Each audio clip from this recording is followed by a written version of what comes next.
Assalamualaikum warahmatullahi wabarakatuh.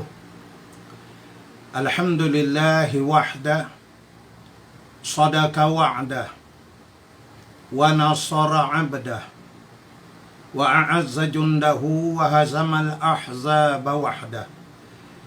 Ashhadu an la ilaha illallah, wa ashhadu anna Muhammadan abduhu wa rasuluh. Allahumma salli wa sallim wa barik ala sayyidina Muhammad wa ala alihi wa ashabihi wattabi'ina bi ihsanin ila yaumiddin. Subhanaka la ilma lana illa ma 'allamtana innaka antal alimul hakim. Rabbana iftah bainana wa baina qaumina bil haqq wa anta khairul fatihin. Allahumma faqihna fid din wa 'allimna ta'wil wa la hawla wa la quwata illa billahil aliyyil azim. Allahumma bi nurika ihtadaitu wa bi fadlika astaghnaitu wa bika asbahtu wa amsaitu. Zunubi baina yadayka nastaghfiruka wa natubu ilaik. Amma ba'du. Sidang hadirin yang dirahmati Allah sekalian, pagi ini insyaAllah kita menyambung lagi kitab Sejarah Peradaban Islam. Dan pagi ini kita akan masuk untuk melihat sejarah Daulah Islamiyah tahap yang kedua, yakni sejarahnya yang berlangsung di negara Spanyol lebih daripada 500 tahun. Bermula pada tahun 756 Masihi sehinggalah kepada tahun 1492 Masihi. Ia menjejak lebih daripada 700 tahun. Bismillahirrahmanirrahim. Pada bab ini dijelaskan tentang sejarah Islam masuk ke negara Spanyol, keadaan penduduk Spanyol sebelum Islam datang, faktor-faktor mudahnya penaklukan negara Spanyol, komposisi penduduk di negara Spanyol, keadaan umat Islam sebelum dan selepas ketikanya berjaya Islam memerintah di sana, sesudah daripada Daulah Umayyah, pembentukannya, kejayaan pemerintahannya, kemajuan ilmu pengetahuannya. Seterusnya kita akan melihat sejarah kemunduran dan faktor-faktornya, sumbangan Islam bagi kemajuan dan kebangkitan Eropah pada masa itu hinggalah ke hari ini. Mudah-mudahan kita dapat memahami dan menginsafinya. Sebagaimana yang telah disebutkan di dalam sejarah Bani Umayyah di Syria, bahawa Islam masuk ke Spanyol pada masa zaman Khalifah Al-Walid bin Abdul Malik, iaitulah pada tahun 705 sehingga 715 Masihi. Beliau merupakan salah seorang Khalifah Daulah Umayyah yang berpusat di Damaskus, dan Islam masuk ke Spanyol melalui Afrika Utara, di mana pada masa itu Afrika Utara telah pun menjadi negara takluk jajahan kerajaan Bani Umayyah pada masa itu. Islam masuk ke negara Spanyol ini melalui dua gerakan, yakni dua gelombang. Yang pertama, iaitulah pada masa Khalifah Al-Walid bin Abdul Malik. Lebih kurang 2 tahun. 710 sehingga 712. Kemudian 715. Kemudian yang pada masa Khalifah Umar bin Abdul Aziz. Ini tahap yang kedua. Pada tahun 717.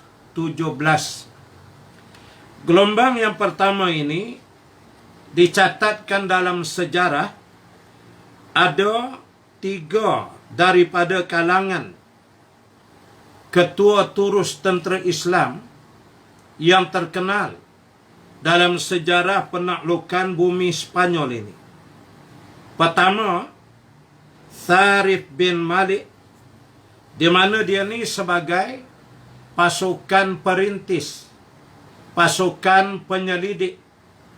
Dia lebih banyak membawa masuk perisik-perisik, intelijen untuk melihat suasana bumi Spanyol masa itu, bagaimana keadaan pemerintahannya, bagaimana suasana rakyat. Semua data-data itu dikumpulkan terlebih dahulu. Dia berangkat diutus oleh Musa bin Nusair pada tahun 710 Masihi. Dan bersama dia masuk ke Spanyol masa itu, jumlahnya lebih kurang 500 orang. Dia bukan sekadar pasukan penyerang sangat, tapi untuk menyelidik dan menjadi perisik di sana. Mereka berhasil menyeberangi selat yang berada di antara Morocco dan benua Eropah pada masa itu. Di antara pasukan Sarif adalah pasukan tentera berkuda. Dan mereka menaiki 4 buah kapal, ya, untuk bawa kuda ni. Dan kapal-kapal ini telah diberikan oleh seorang dari kalangan pemimpin keluarga Kristian. Namanya Julian. Di mana dalam penyerangan yang pertama, Tharif bin Malik mendapat perlawanan yang keras, tetapi mereka menang. Ya, kerana maklumat-maklumat telah ada. Dan mereka membawa balik banyak sekali harta-harta ghanimah ke Afrika Utara. Ya, ini kejayaan perintis membuka jalan kehadiran tentera yang selepasnya. Yang kedua, ketua turut tentera yang terkenal yang masuk menakluk negara Spanyol ialah Tariq bin Ziyad sebagai pasukan penakluk. Ya, apabila pasukan awal tadi dah buka jalan, yang ni masuk conquer terus. Mereka berangkat keluar menuju ke Spanyol pada tahun 711 Masihi. Dia juga diutus oleh Musa bin Nusair dengan jumlah pasukannya seramai 7,000 orang tentera. Sebahagian besar pasukannya adalah daripada suku Barbar. Ya, orang-orang Barbar. Ini barbarian ni memang kalangan yang haibat. Dan harus difahami bahawa Musa bin Nusair itu adalah keturunan orang-orang Barbar. Ya, orang-orang pergunungan yang lasak dan degil. Dan sebahagiannya lagi adalah orang-orang Arab. Di mana masa itu Khalifah Al-Walid telah mengirim sebahagian bala tenteranya daripada wilayah Arab. Pasukan mereka menyeberangi selat di bawah kepimpinan Tariq bin Ziyad. Sebuah gunung tempat pertama kali Tariq dan pasukannya mendarat dan menyiapkan pasukannya untuk melakukan penyerangan tersebut. Masa itu selat itu belum ada nama lagi. Oleh kerana yang memimpinnya adalah Tariq bin Ziyad, maka wilayah pergunungan untuk turun ke bawah tu dia panggil Jabal Tariq. Ya, Tariq itu nama dia. Jadi bukit-bukit di situ turun, situlah ada kawasan selat menyeberangi melalui negara Morocco. Hari sebagai Selat Gibraltar sehingga hari ini. Bagi orang-orang yang pernah pergi melawat ke negara Spanyol, nanti ada satu kawasan bas akan berhenti di atas bukit. Dan kita boleh melihat menjunam ke bawah ada teluk. Di situlah kawasan. Mendengar kedatangan Tariq, Raja Roderick mempersiapkan pasukan Gasia sebanyak 7,000 orang. 70,000 orang. Sebahagian menyatakan 100,000 tentera. Mereka dinanti oleh orang-orang Kristian itu. Termasuk juga di kalangan tentera Raja Roderick ini, ialah tentera-tentera Yahudi. Itulah yang disebut oleh Allah dalam Quran. Walan tarda ankal yahudi wan nasara hatta tattabi'a millatahum. Sesungguhnya Yahudi dan Nasara itu tidak redha pada kamu, sehinggalah kamu mengikut apa yang dibawa oleh mereka. Jadi gabungan Yahudi Kristian ini biasa dalam sejarah. Jadi jumlah mereka 100,000 orang. Ini jumlah yang sangat besar dibandingkan dengan tentera Islam pada masa itu. Lalu Musa bin Nusair yang mendapat maklumat ini terus menghantar pasukan tambahan tentera Islam sejumlah 5,000 orang atas permintaan Tariq bin Ziyad. Maka jumlah pasukan tentera Islam di bawah kepimpinan Tariq pada masa itu ialah 12,000 orang. Ini yang disabdakan oleh Nabi sallallahu alaihi wasallam, sebaik-baik jumlah tentera ialah 12,000. Dan apabila umat Islam mempunyai 12,000 tentera, maka mereka tidak akan boleh dikalahkan. Ya, jadi jumlah yang diminta oleh Tariq ini adalah berdasarkan hadis, mengikut sunnah Rasulullah sallallahu alaihi wasallam. Sebelum memulai pertempuran, Tariq bin Ziyad berdiri di hadapan sahabat-sahabat dan bala tenteranya, mendorong mereka berjihad pada jalan Allah. Dicatatkan oleh ahli-ahli sejarah, di antara ucapan Tariq bin Ziyad dalam pidatonya ialah, "Wahai manusia, hendak ke mana kalian melarikan diri? Laut kini berada di belakang kamu. Musuh berada di hadapanmu. Demi Allah, tidak ada pilihan bagi kamu, melainkan kamu mesti jujur dan sabar. Ketahuilah sesungguhnya kamu berada di pulau ini lebih terhina dari anak-anak yatim di dalam tempat yang paling rendah." Ya, kalau kita nak lari balik ataupun duduk pakai menyerah aja, kita akan jadi hina, kata Tariq.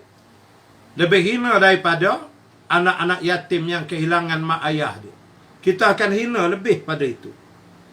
Sungguh, musuh kamu telah menyongsong dengan pasukan tentera, dengan senjata, dan dengan kekuatan yang melimpah-limpah. Sedangkan kamu tidak mempunyai perisai, melainkan hanya pedang. Dan kamu juga tidak mempunyai kekuatan kecuali kamu dapat merebut apa yang dimiliki oleh musuh. Ya, yang ada pada kita pedang aja. Dan Nabi SAW menyebut, "Innal abwabal jannah tahta linalus suyuf." Ya. Sesungguhnya pintu-pintu syurga itu berada di bawah kilauan pedang. Ini Nabi sebut kelebihan pedang ini. Walaupun kita ada pedang, dia kata Tariq, tapi bila kita sabar, kita jujur, kita tawakal, kita rempuh dia ke depan musuh. Terus lari belakang tak boleh, ada laut, mati juga. Lebih baik kita mati melawan. Tapi dengan pedang yang ada, kita boleh mendapat senjata-senjata musuh yang banyak. Ya, sebagai ghanimah. Ini dia yakinkan.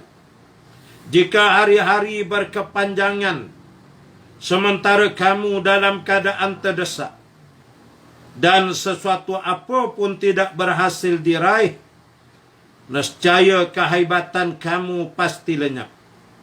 Dan hati mereka yang takut kerana berhadapan dengan kamu akan berubah menjadi berani menghadapi kamu. Ini pesan juga daripada Tariq. Kalau kamu dah ikut, dia rasa takut kamu je, tak masal nanti musuh jadi berani. Tapi kalau kamu tunjuk keberanian kamu, yakin musuh akan jadi takut. Sungguh, aku tidak memperingatkan kamu dengan suatu peringatan, sedangkan aku berlepas diri daripadanya. Aku membawa kamu dengan diriku sebagai pelaku pertama. Kena ingat, saat itu, masa berdiri menghadapi musuh, ratus ribu jumlahnya itu, 12,000 yang ada itu, kata Tariq, kamu yang 12,000 dengan aku ni, inilah dia yang Allah pilih untuk membina satu legasi sejarah untuk anak cucu, cicit-cicit dan umat-umat Islam di hari yang akan datang. Kita ni lah, kata Tariq. Jadi jangan buat sia-sia benda yang Allah bagi ke kita ni mahal. Untuk mengangkat darjat martabat, kita akan dipandang dan diingat oleh sejarah. Jangan takut, kata Tariq. Ketahuilah, Al-Walid bin Abdul Malik, Amirul Mukminin, telah memilih kamu sebagai para pahlawan yang gagah berani. Dia menyukai kamu agar para penguasa pulau ini menjadi mentua dan menantu kamu. Ya, bila kita menang, kita menguasai, kita memerintah, kita boleh menyebarkan Islam melalui jalan-jalan perkahwinan. Walaupun mereka tu di kalangan Kristian, akhirnya mereka akan ikut keadilan Islam kita bawa. Dia akan jadi pak mentua kamu. Kamu tu pula jadi menantu ke dia. Bayangkan kekuatan kita boleh bentuk. Dan memang politikal ya, secara kahwin ini memang berlaku dalam sepanjang sejarah kerajaan dulu-dulu. Dia bila kabilah-kabilah tu banyak, kabilah ni lemah, dia nak kuatkan kabilah dia, anak perempuan dia kahwinkan dengan kabilah yang agak kuat, bergabung. Maka semakin kuatlah kabilah tu, begitu. Jadi kalau kita menang, insya-Allah kita akan takluk ni semua. Kerana jumlah kita 12,000 ni, Nabi kata memang menang. Makanya kamu akan boleh mengahwini. Dan tentulah orang-orang Sepanyol ni lawa-lawa pula. Ini semua ghanimah, hasil-hasil kebaikan yang Allah akan bagi, kata dia. Bukan saja sekadar kahwin tu, tapi kita menyebarkan Islam tu pula. Begitu juga agar beroleh pahala Allah atas jasa kamu dalam upaya meninggikan kalimah dan menyebarkan agamanya di pulau ini. Ya, jadi kita boleh sebarkan pula agama di samping menambah umat Nabi Muhammad sallallahu alaihi wasallam. Dalam pertempuran di suatu tempat bernama Wadi Bakkah. Ya, kalau dalam ensiklopedia Yahudi, Bakkah ditulis itu Bakkah min Mekah. Itu. Dia disebut Bibakkatin Mubarakan. Itu peristiwa Nabi Ibrahim tu kan. Bakkah itu diterjemah juga dengan makna Mekah. Jadi ada nama wadi, lembah. Lembah Bakkah. Dalam pertempuran di situ, Raja Roderick diserang dan dipukul dengan pedang oleh Tariq bin Ziyad dan mati terbunuh dan pasukannya dikalahkan. Ya, jadi bila kepala tu dah habis, macam kereta api lah berekor ke belakang, kepala depan tu tergelincir, terbakar habis dah. Gabak belakang terbalik habis. Dia, maka pasukan tu dikalahkan kerana Raja Roderick dapat dibunuh, dan yang membunuh dia ialah Tariq bin Ziyad. Dari situ Tariq dan pasukannya terus menakluki kota-kota penting yang lainnya seperti Cordoba. Ya, Cordova itu kononnya diambil daripada kalimah Cordoba. Nah, ya, jadi Cordoba itu bahasa Arab semua. Granada dan Toledo. Di mana kalau kita baca sejarah, Toledo ni ibu negara Spain atau Spanyol di bawah kerajaan Garcia pada masa itu. Orang-orang Garcia ni orang jenis Spanyol lah. Nah, mereka Kristian Garcia ni lah yang menawan dan menakluk mentadbir Spanyol masa itu. Tapi kejam. Dia melakukan kejahatan. Mereka mengadakan hubungan dengan Portugal. Portugal juga, orang-orangnya, tentera-tentera Portugis ini, di antara yang paling dengki hasadnya kepada umat Islam.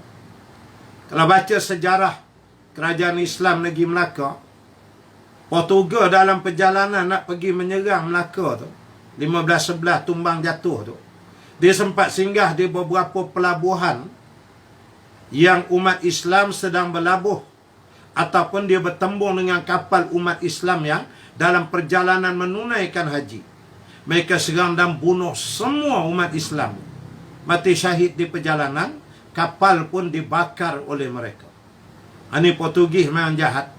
Jadi Spanyol Portugis ni dia memang geng. Sebab itu bila ada lawan bola Spanyol Portugal tu, Euro, anak tengok tu nak kira lantak lah korang berkelahi sama korang gitu je lah. Kalau baca sejarah memang jahat sungguh. Sejarahnya lah, ya. Ramai mereka bunuh. Tapi dapat, ya, ada yang mengatakan bahawa Roderick tidak sampai mati, melainkan hanya luka sahaja.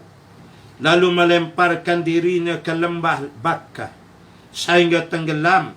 Jasadnya terbawa hanyut oleh air sampai ke Samudra Atlantik.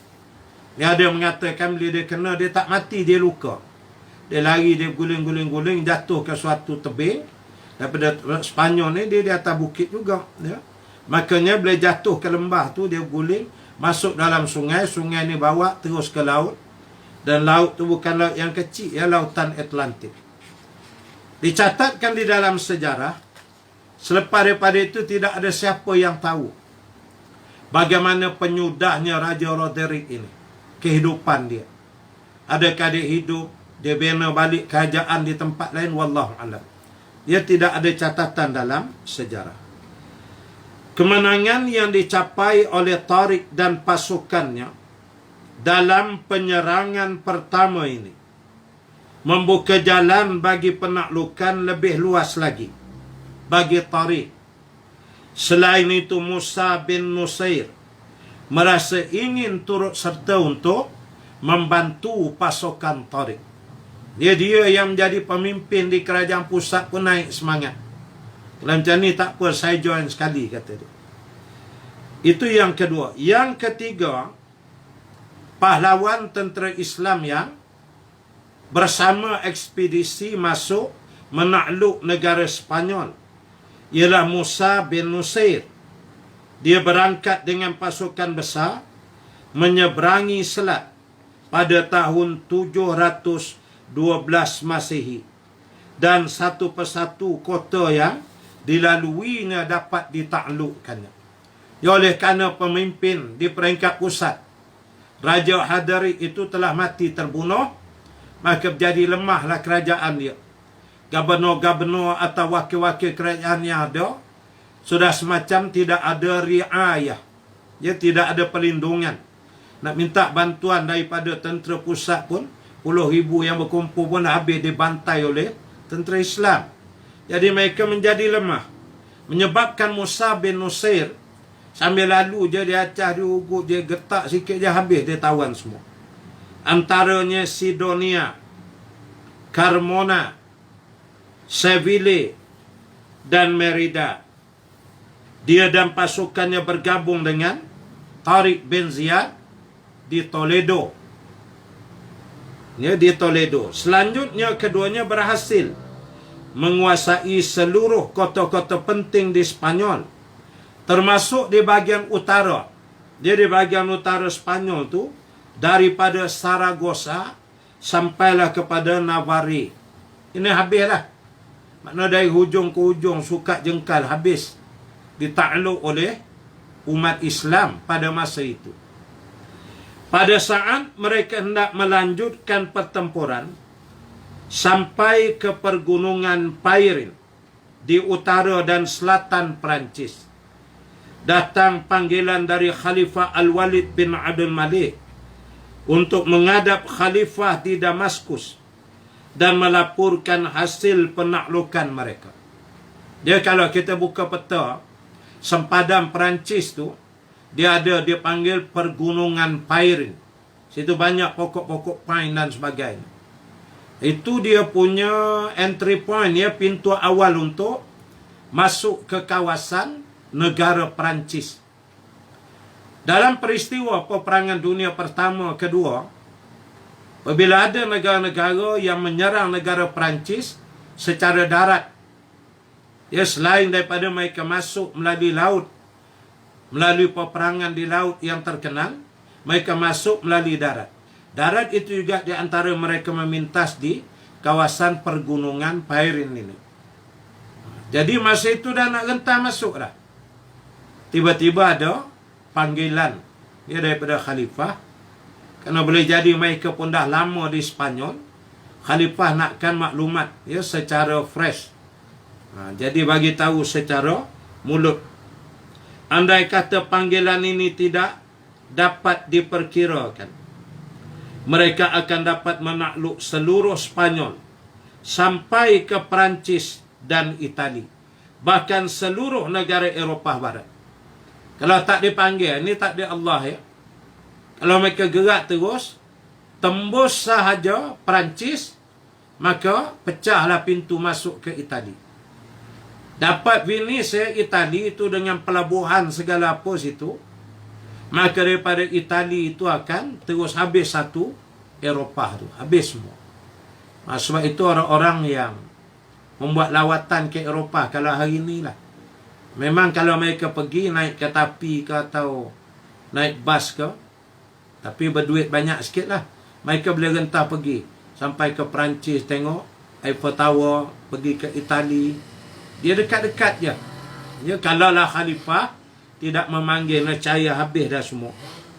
Mengingatkan mudahnya menakluk Spanyol pada masa itu, kerana keadaan sosial, politik dan ekonomi mereka rapuh dan sangat menguntungkan pasukan Islam. Pada masa itu, ekonomi mereka jatuh. Bila jatuh ekonomi, cukai yang dipungut dah tak banyak. Bila cukai tak banyak masuk ke dalam treasury, ya, perbendaharaan negara, maka negara itu akan jadi lemah. Apalagi mereka memang bergantung sungguh dengan kebendaan ini. Dasar mereka dasar materialistik, menyebabkan mereka jadi lemah. Sedangkan tentera Islam, mereka masuk dengan iman, dengan takwa di hadapan Allah Subhanahu wa taala, menyebabkan tidak terkalahkan tentera Islam di masa itu. Sebab itu kalau pergi pun masuk ke Perancis memang dapat. Seterusnya Itali, maka terbukalah semua pintu-pintu ke Eropah. Gelombang kedua penaklukan Spanyol di masa pemerintahan Khalifah Umar bin Abdul Aziz, dan ini berlaku pada tahun 717 Masihi. Sasarannya untuk menguasai pergunungan Pyrenees dan Perancis Selatan. Pimpinan pasukan ini diberikan kepada As-Samah, tetapi usahanya gagal dan dia terbunuh pada tahun 702 Masihi. Jadi katakan bila Spanyol tu dapat dan sempadan tu tak jauh dengan Perancis, maka banyak provokasi sempadan dilakukan oleh tentera-tentera Perancis. Ya, mereka pukul lari, mereka buat ambush kepada pasukan dagang macam-macam. Jadi itu kena buat clearance. Sebab itu Umar bin Abdul Aziz hantar tentera pergi ambil bahagian ni. Duka citanya As-Samah ni mati syahid, dan tenteranya dikalahkan oleh tentera Perancis ketika itu. Selanjutnya, masih ketika zaman Bani Umayyah, pimpinan pasukan tentera diserahkan kepada Abdurrahman bin Abdullah. Namun penyerangannya ke Perancis juga tidak berhasil.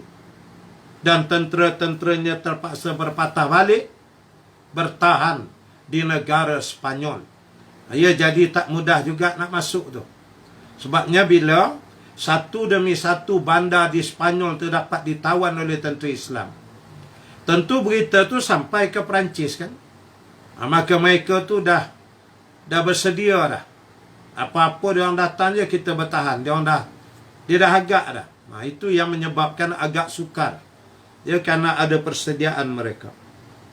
Dengan demikian dapat dikatakan bahawa penyerangan pasukan Islam ke Spanyol hanya berhasil pada penyerangan gelombang yang pertama. Sedangkan gelombang kedua gagal. Ini yang zaman Umar bin Abdul Aziz. Kerana suasana sosial politik serta ekonomi yang sudah berubah.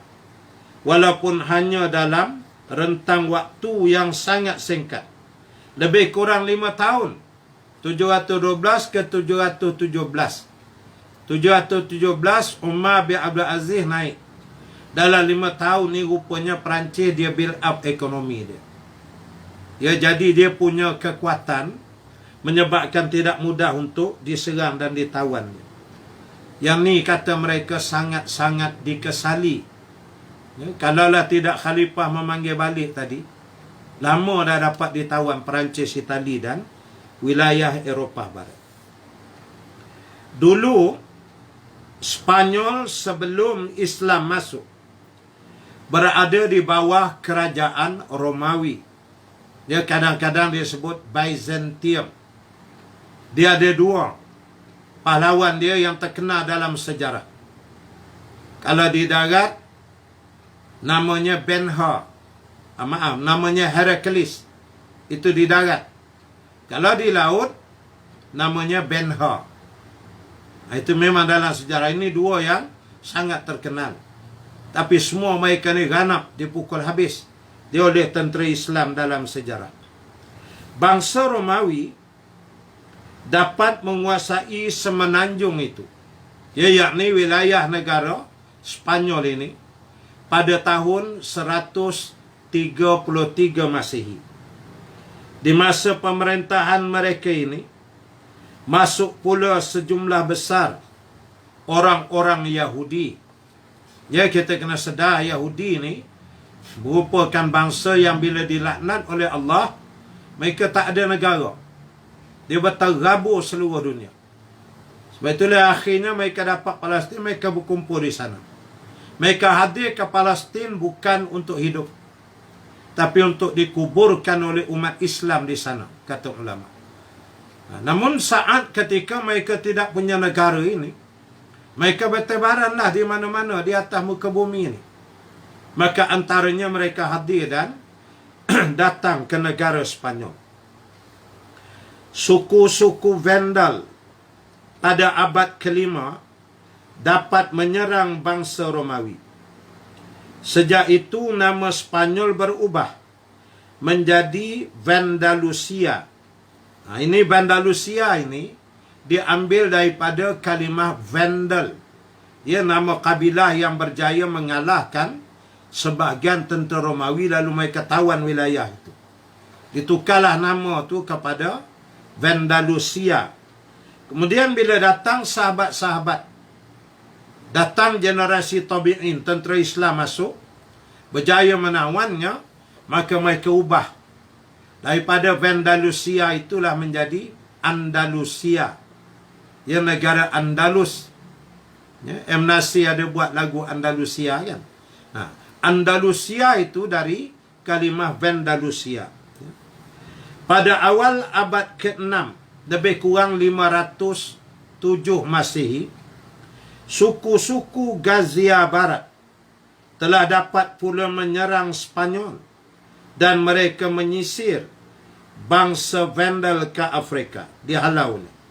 Bangsa Gathia kemudian dapat mendirikan pemerintahan yang kuat di Andalusia, sampai berubah menjadi bangsa yang lemah disebabkan bermaharajalelanya perhambaan, kepincangan ekonomi, kerana petani dan pedagang diwajibkan menanggung cukai yang memberatkan dan pemaksaan agama Kristian kepada penduduk. Ya, ini kejahatan mereka. Mereka memaksa kalau orang Islam masuk Kristian, kalau yang bukan Islam masuk Kristian juga, walaupun Yahudi ada agama dia, atau orang-orang barbar yang tidak beragama dipaksa masuk Kristian. Bukan sedikit ya ketika jatuhnya kerajaan Islam Andalus, nanti kita akan tengok. Antara benda besar yang terjadi ialah penyembelihan hidup-hidup umat Islam yang ditawan oleh tentera Kristian. Sehingga perkuburan Islam di Spanyol pun dibongkar oleh mereka. Batu-batu nisan diambil, dijadikan sebagai kota-kota pertahanan yang mereka bina. Mereka nak hilangkan terus wajah Islam itu, tapi mereka tak mampu buat. Antara yang terkenal di Spanyol ialah Alhambra. Mereka tawan, mereka tukar jadi seperti bentuk gereja mereka. Seperti juga yang mereka buat di Turki. Tapi mereka tak mampu nak menghapuskan tulisan-tulisan khat yang ada di dinding-dinding di Alhambra ataupun di Blue Mosque, Masjid Biru di Turki itu. Mereka tak mampu nak menghapuskannya kerana mereka melihat keindahan seni khat, seni bina Islam itu. Maka sebahagian yang mereka terpaksa kekalkan. Itu kehebatan Islam ini. Jadi mereka paksa, mereka jual beli manusia menjadi hamba. Kemudian cukai-cukai yang banyak dikenakan ke atas para petani. Maka ini semua mewujudkan rasa tidak puas hati di kalangan rakyat. Mulailah jadi penentangan itu terjadi, dan mereka tidak akan menyokong kerajaan seperti ini. Para hamba dipaksa wajib bekerja di ladang-ladang pertanian milik para penguasa. Lapisan menengah masyarakat Spanyol dipaksa menanggung beban sebagai sumber pendapatan dan belanja negara dengan berbagai jenis cukai, dan pihak yang menghimpun kekayaan untuk diserahkan kepada penguasa-penguasa. Para hamba dipaksa, tentunya dengan upah yang terlalu sedikit atau tak ada upah langsung. Dia menjadi buruh-buruh paksa di ladang-ladang milik mereka. Golongan-golongan pertengahan, boleh jadi dia cikgu, dia guru, dia boleh jadi ahli perniagaan, juru teknik, apa yang kerja-kerja sederhana ni, dipaksa dengan bebanan-bebanan perbelanjaan yang berbagai-bagai. Semua hasil itu dikumpulkan, diserahkan kepada pemerintah. Ya, artinya terjadi kezaliman ke atas rakyat ketika mereka memerintah. Para rahib Kristian berhasil mengeluarkan berbagai perintah dan undang-undang yang sangat keras kepada setiap orang yang enggan menerima dan menjadi pemeluk agama Masihi. Akibatnya rakyat menjadi menderita, sengsara dan tentunya tertekan. Jadi tahap itu pula, penguasa dengan padri itu nak macam sama. Dia padri, tapi dia macam penguasa juga. Penguasa, pemerintah mengeluarkan undang-undang untuk mentadbir negara. Padri pun dia buat undang-undang dia sendiri. Oleh kerana dia orang agama, tentu ramai orang yang mempercayai dia. So dia menggunakan kedudukan ini sebagai orang-orang agama, orang gereja. Dia buatlah peraturan undang-undang sedap ke dia supaya jadi selesa dia. Maka makin menderitalah rakyat. Antara undang-undang yang dibuat oleh pihak gereja ialah memaksa orang ramai supaya menganut ajaran Kristian. Orang-orang Yahudi Kerana tidak tahan menerima paksaan ini, berulang kali melakukan pemberontakan. Tetapi gagal. Ianya menyebabkan rumah-rumah mereka hancur berantakan. Dan banyak di antara mereka terpaksa dan dipaksa menjadi penganut agama Masihi, yakni agama Kristian. Mereka cubalah tapi dikalahkan. Sudahlah mati, rumah pun habis hancur dibakar. Mereka dipaksa menganut Kristian. Itulah suasana penduduk Andalusia lebih kurang, ya, sebelum Islam masuk ke sana. Sementara penduduk Afrika Utara hidup dalam keadaan sejahtera sewaktu berada di bawah kekuasaan Islam, iaitulah Daulah Umayyah yang memerintah dengan adil. Maka tidaklah menghairankan bila penduduk Spanyol berharap agar mereka dapat membebaskan diri dari kekejaman bangsa Gacia yang tersebut. Jadi kebetulan Spanyol atas tu Afrika Utara, sebelah dia. Jadi boleh buat comparison. Tengok ke Spanyol ni nampak benar dengan kejam, dengan tekanan, penindasan, cukai. Tengok ke Afrika Utara, Masya Allah. Rakyatnya dengan aman, dengan tenteram, keadaan harmoni, ekonomi berkembang, cukai tak tinggi mana, kerana keadilan Islam itu. Ini yang kita sebut. Kita nak hukum hudud itu dilaksanakan di negara kita. Baru nampak keadilan Islam. Selama tak buat, tak nampak. Mesti kena buat. Kita kena berjuang ke arah itu. Saya sekadar bagi contoh aja. Terus ambil lah Spanyol dengan Afrika Utara. Kita ambil, saya di Gombak ni dengan Selayang atau Ampang lah. Gombak dengan Ampang, kami ni sempadan. Buat olok-olok lah, buat cerita. Kononnya, di Gombak ni dilaksanakan hukum dan undang-undang Islam yang menyeluruh. Ya, pencuri dipotong tangan, penzina dihukum rejam. Ya, segala-galanya lah menurut hukum hudud. Baik. Di sini dilaksanakan hukum di Gombak ni contoh, hukum potong tangan bagi pencuri. Ampang tak laksanakan undang-undang Islam. Contoh misalnya, dia tak ada, dia undang-undang dia masuk penjara 3 bulan begitu. Dia bukan undang Quran. Baik. Cuba fikir.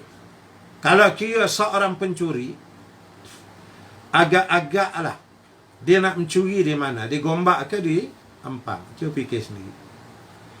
Kalau aku mencuri di Gombak, balik ke rumah tinggal sebelah tangan aku. Habis sini ni, dikerat. Ke depan ke mana nak mencuri lagi?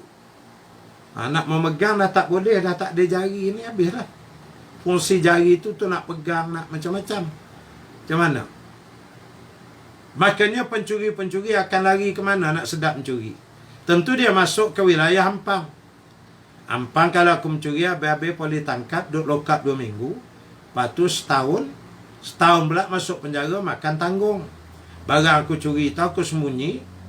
Lepas tu aku buat kata tak tahulah, tak dapat gitu, dah hilang, dah buat belanja. Padahal duit 10,000 aku rompak tu simpan dalam tanah. Besok lepas tahun keluar, aku boleh ambil, aku kaya raya balik. Kalau di sini tak kena hari, kepala pun kena pancung. Ni ada pencuri potong tangan kanan, potong kaki kiri. Lagi haru, dah jalan nengkak-nengkak jaku macam tu, baik, tak payah. Maka pencuri akan mencuri di mana? Di Gombak atau di Ampang? Jawabnya dia akan cross border, dia pergi ke Ampang. Baik, di Gombak dilaksanakan undang-undang Islam. Haramkan arak. Tak boleh minum arak, kecuali orang kafir yang agama dia kata boleh minum arak, itu aja. Pun dia tak boleh buat iklan minum kedai tentu arak, tak boleh, ada tempat khas. Makanya kaki-kaki arak, pemabuk-pemabuk, peminum-peminum tegar arak ni, dia nak minum arak di sini kan kena sebat 80 rotan. Nak ke mana? Arak dapat, sakit pun dapat, malu pun dapat. Nama dia mikir-mikir, di Ampang tak ada kena rotan, kena sebat. Baik aku cross daripada Gombak ni pergi ke Ampang je minum arak. Akhirnya apa yang berlaku? akan pergi, saya bagi dua contoh ni, akan pergi satu tahap oleh kerana Gombak ni melaksanakan undang-undang Islam, hudud kisah takzir semua, maka pencuri-pencuri di Gombak semakin turun, semakin geda. Akhirnya kes curi mungkin berlaku 2 tahun sekali je. Tu pun kira berani betul lah. Tak ada keadaan aman. Peminum arak, orang-orang mabuk pun dah tak ada dah, kerana mereka takut disebat di khalayak ramai. Manakala wilayah Hampang, kerana tak jalan undang Islam, rompak, penyamun, bapak, segala raja pencuri semua ada di Hampang. Kaki-kaki minum, ya, festival bulan Oktober apa semua Hampang. Maka di Ampang penuh dengan pencuri dan orang-orang yang mabuk. Dia bawa kereta langgar orang mati. Di mana? Di Ampang. Dia dah keadaan mabuk, rogol anak sendiri. Di mana? Di Ampang. Dah mabuk dia berkelahi, pecah kepala, 4 orang mati, geng-gangster. Dia up dulu, minum dulu. Di mana berlaku? Di wilayah Ampang. Saat itu semakin naik, semakin increase ya di Ampang. Sedangkan Gombak kerana Islam berjalan, makin reda, makin aman. Nah, kalau ada orang yang nak hantar anak dia belajar, masuk universiti, dia nak hantar anak dia ke mana? Di Gombak ke di Ampang? Tentu ke Gombak, kan aman. Budak tenang boleh belajar. Penjenayah tak ada, jenayah tak berlaku. Orang yang berniaga dengan modal bisnes dia yang besar, dia nak tanam modal berniaga dia di mana? Di Gombak ke di Ampang? Tentulah di Gombak, kerana keadaan aman. Orang tak berani mencuri. Kalau di Ampang tu kan, dengan dia sekali mati. Maka akhirnya apa berlaku? Berkembang tak negara wilayah Gombak? Berkembang. Pembelajaran jadi universiti terbanyak, terbaik.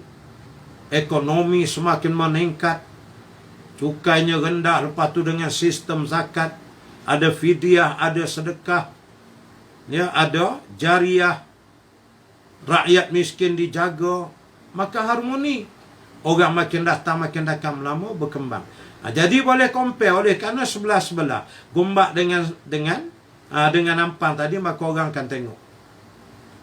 Orang Ampang pun tengok, wah, kalau macam ni baik kita dengan Islam aja. Nampak di Gombak tu aman, tenteram, lebih bagus daripada kita. Tu sebab bila dapat comparison ini, orang-orang di Spanyol melihat orang-orang di Afrika Utara. Rakyat sana aman, tentera, macam contoh saya bagi tadi. Menyebabkan orang di Spanyol ni menunggu aja. Mintalah datang penyelamat. Siapa je lah, kalau masuk aja kita akan bantu dia, tumbangkan kerajaan Spanyol. Itu cerita. Menyebabkan bila tentera Islam masuk, orang-orang Spanyol tak ada dah. Mereka memang dah tunggu lama nak bebas. Mereka hanya support, mereka bantu. Dan akhirnya mudah ditawan satu bandar ke satu bandar yang lain.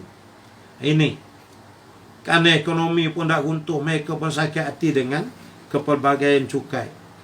Menyebabkan jatuh kerajaan Kristian Ghasia tadi.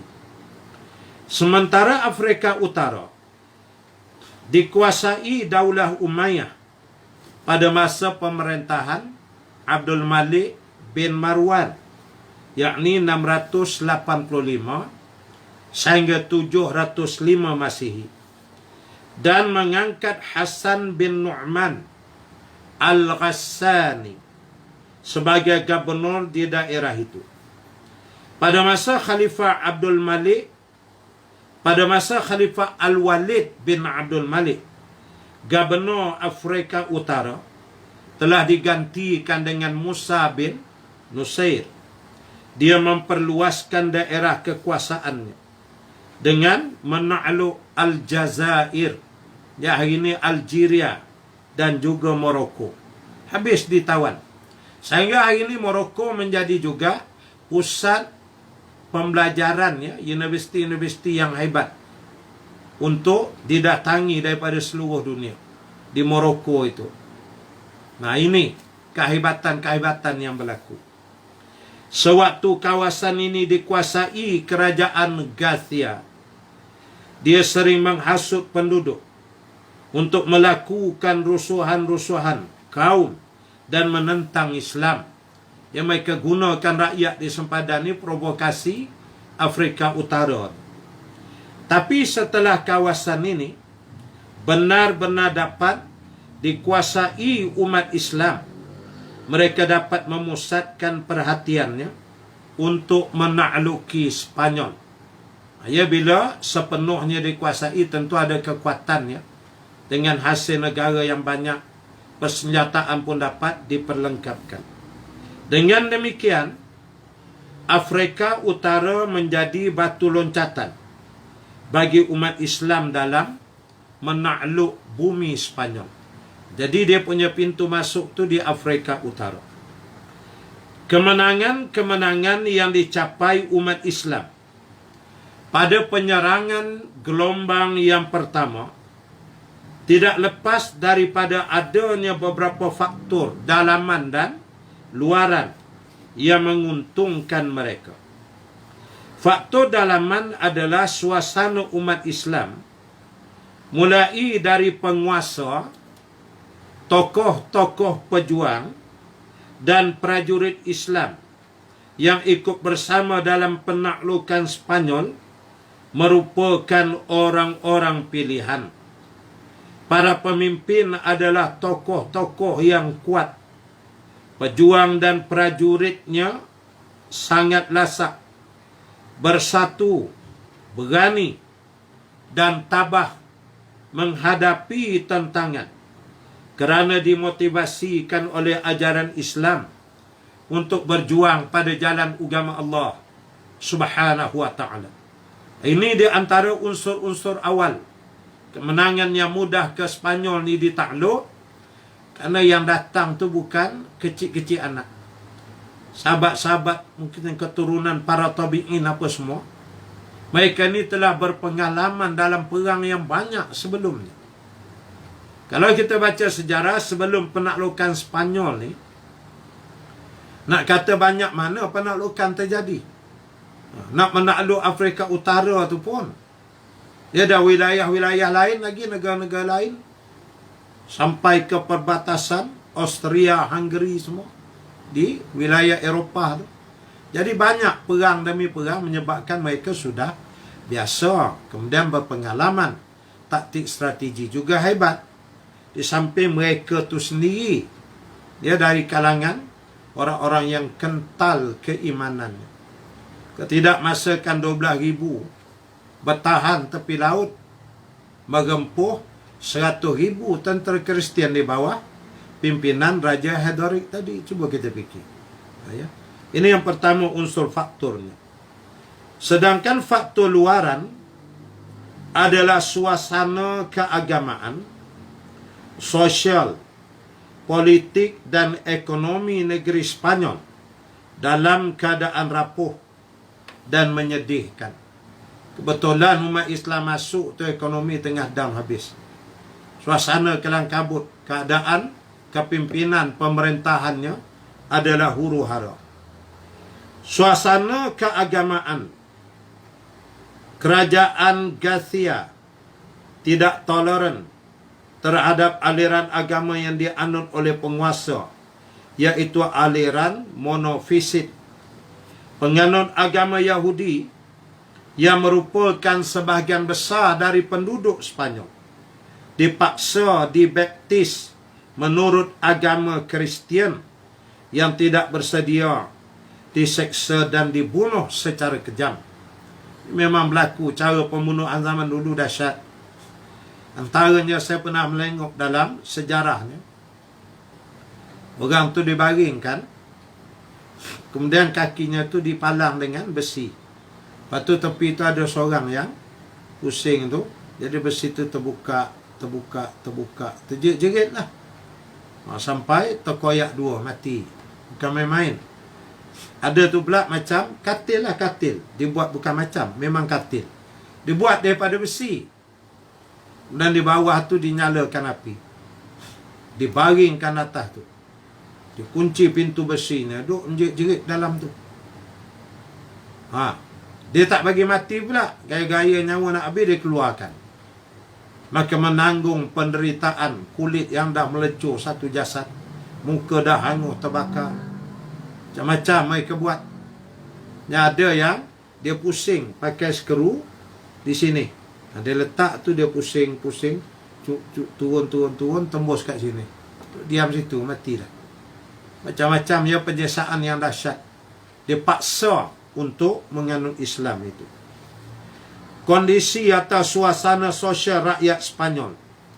Mereka dibagi-bagikan dalam sistem kelas.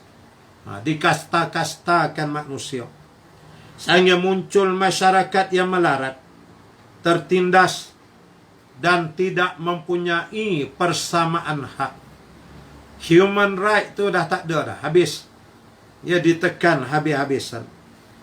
Dalam suasana seperti ini, kaum yang tertindas memang sangat menunggu-nunggu kedatangan juru pembebas. Dan juru pembebas itu mereka temukan dari kalangan orang-orang Islam. Dia kebetulan pada masa itu keadaan, tiba-tiba tentera Islam masuk. Memang kita kata macam orang mengantuk disorongkan bantal. Mereka menyambut je lah. Dan tentunya mereka banyak membantu. Paling tidak mereka tahu laluan. Bukit ni, gunung tu, lembah situ, lembah sini. Jangan masuk ke situ, masuk ke belah sini. Karena mereka dah berpuluh-puluh tahun berada di sana. Tentunya ia merupakan hal yang sangat membantu di hari-hari awal kemasukan tentera Islam itu. Suasana politik wilayah Spanyol terkoyak-koyak dan terpecah-pecah ke dalam beberapa negeri yang kecil. Kerajaan dalam keadaan kemelut. Ya. Dan suasana terburuk berada di masa pemerintahan Raja Roderick. Jadinya negeri-negeri itu dah berpecah pula. Masing-masing ada pula yang ni sultannya tu tengku mahkotanya. Yang ni pun declare diri dia jadi raja. Negara sana tengok pula dia istihar, dia pula naik jadi gubernur. Akhirnya terjadi pecah. Dan sangat lemah, tidak punya kekuatan. Negeri ni ada sikit tentera dia, yang situ sikit pula gubernur tu punya. Nak diminta bantuan sini tak dibaginya, dia kira dia aja nak merintah. Mereka berpecah. Maka bila tentera Islam masuk dengan jumlah 12,000 tu, besarlah tu. Mereka sudah tidak boleh berbuat apa-apa ketika itu. Kemuncak masa masuk tu pula zaman Raja Roderick. Memang masa puncak kelemahannya. Raja Garcia yang terakhir yang dikalahkan oleh pasukan Islam, Roderick itulah. Awal kehancurannya ketika dia memindahkan ibu kota negaranya dari Sevilla ke Toledo. Saat itu Witiza yang menjadi penguasa wilayah Toledo, dia berhentikan begitu sahaja tanpa sebab. Itu juga jadi punca marah lah kawan. Dia jadi wazir, jadi ketua, jadi gubernur situ. Lepas tu dia pecat, tak ada sebab. Dipindahkan ibu kota dari situ pergi ke Toledo. Hal ini memancing kemarahan dari abang dan anak-anak Witiza. Masing-masing bernama Opas dan Acila. Ini nama-nama mereka lah. Kalau kita Opah, ya Opah lain. Ini Opas. Keduanya bangkit dan menghimpunkan kekuatan untuk menjatuhkan Raja Roderick. Mereka pergi ke Afrika Utara dan bergabung dengan umat Islam di sana. Dia tak menyerang dari dalam, dia keluar pergi ke Afrika. Dia combine dengan tentera Islam, makin ramai lah. Mereka ni pula, macam saya sebut, dari segi info tu sangat penting. Mereka bagi pula maklumat, lagi mudah. Ia jadi kerana marah ayahnya diperlakukan begitu rupa. Sementara itu terjadi konflik antara Roderick dengan Ratu Julian, mantan gubernur Roderick. Kerana puterinya diperlakukan tidak senonoh oleh Raja Roderick. Ini pula pegembat anak kawan ni di istana. Marah pula lah puteri ni, namanya Julian. Julian juga bergabung dengan umat Islam di Afrika Utara, mendukung penuh usaha umat Islam untuk menguasai Spanyol. Memang tak terkawal dah keadaan. Julian bahkan meminjamkan 4 buah kapal berturut-turut untuk dipakai oleh pasukan Tarif bin Malik, Tariq bin Ziyad, dan Musa bin Nusir. Tiap-tiap panglima tentera yang masuk, dia support bagi kapal. Kalau dia tak bagi, masalah juga nak cross tu laut. Ya, orang Arab ni tahu je lah kapal-kapal ni dia kurang sikit. Walaupun dia boleh buat. Tapi dengan adanya kapal rahsia terus bagi, kan lebih lancar. Dia lebih licin gerakan penaklukan dan penyerangan itu. Nah, nanti kita akan lihat pula suasana ekonomi macam mana. Daripada minggu yang akan datang. Terima kasih atas perhatian semua. Kita tangguh dengan tasbih kifarah dan suratul Asr. Subhanakallahumma wa bihamdik. Nashhadu an la ilaha illa anta. Nastaghfiruka wa natubu ilaik. Bismillahirrahmanirrahim. Wal 'asr. Innal insana lafi khusr. Illa alladhina amanu wa 'amilus shalihat.